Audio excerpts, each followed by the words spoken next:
जय माँ काली।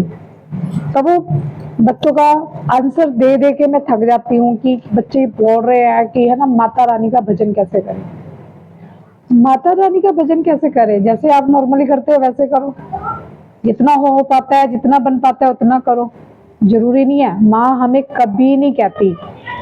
आप अगर उनको माँ कहते हो, मैंने पहले भी वीडियो में अपने यही कहा हुआ है बेटा कि आप जब उनको माँ ही मान चुके हो तो आप अपनी माँ के साथ कैसे बिहेव करते हो वो तो आप पे डिपेंड करता है ना, कि हम माँ पे, अपनी माता रानी पे या अपनी माँ, उसको माँ मानो।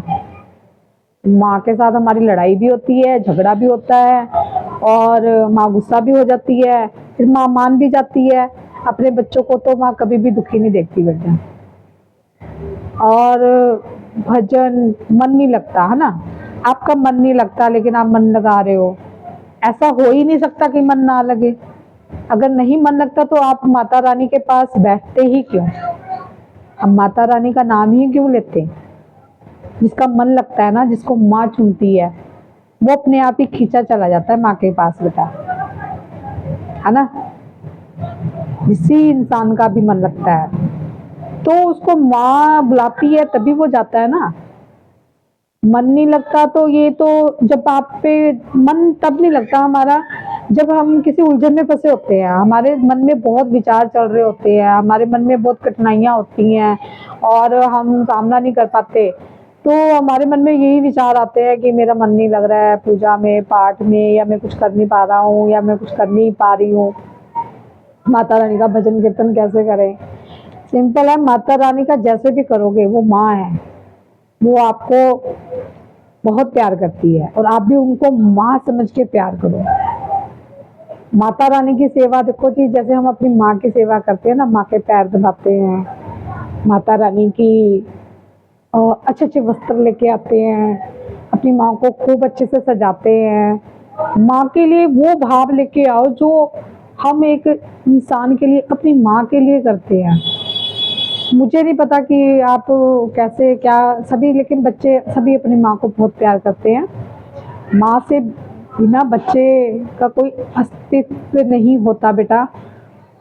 और वो तो सृष्टि की पालनहार है, सृष्टि की माँ है ना। तो उनके लिए आप क्या कर सकते हो?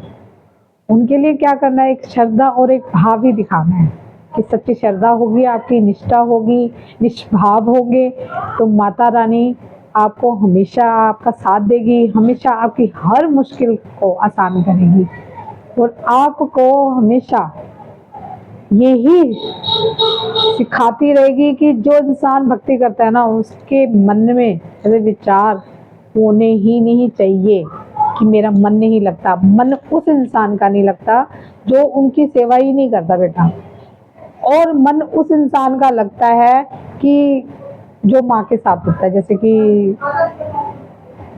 दयानु भक्त था, वो बचपन में ही माँ की पूजा भक्ति करता था क्योंकि उनको उनके गुरु ने बता दिया था कि ये आपके तुम्हारी माँ ये है, तुम्हें जो बात करनी है इनसे करो, है ना। ज्वाला माता से उनकी मूर्ति थी तो वो दयानु भक्त बचपन में ही उनकी मूर्ति पे जाके रोते थे, बोलते थे कि माँ मुझे आपकी ज़रूरत है, माँ मुझे कोई पसंद नहीं करता, माँ मुझे सब ताने मारते हैं, माँ मुझे ये, माँ आप खाना खा लो तो मैं भी नहीं खाऊंगा। तो माँ आई ना बेटा, उन्होंने माँ माँ माँ कह के बुलाया तो माँ आई। और सभी बच्चे जो भी माँ माँ कह के बुलाता है तो माँ जरूर आती है। वो ऐसे नहीं आएंगे साक्षात, लेकिन किसी के रूप में ही वो आपको दर्शन जरूर देंगी और आपको विश्वास भी होगा कि माँ है। और कहते हैं ना, विश्वास पे दुनिया टिकी है, तो विश्वास है तो सब कुछ है, नहीं विश्वास है तो कुछ भी नहीं है, समझे। ये सृष्टि नहीं है, ये सृष्टि को कौन चलाने वाला है, आप ये भी तो सोचो। सृष्टि की पालनहार कौन है, कौन करता है, कौन धरता है, कौन हरता है ना। हम अपने मन से सोच लेते हैं सब कुछ। तो मेरा कहने का यही मतलब है बेटा कि ध्यान उस इंसान का नहीं लगता जो भटका होता है, और उस इंसान का ध्यान लगता है, वो ही बैठता है पूजा में जिसको माँ ने चुना होता है। जय माता दी, जय महाकाली।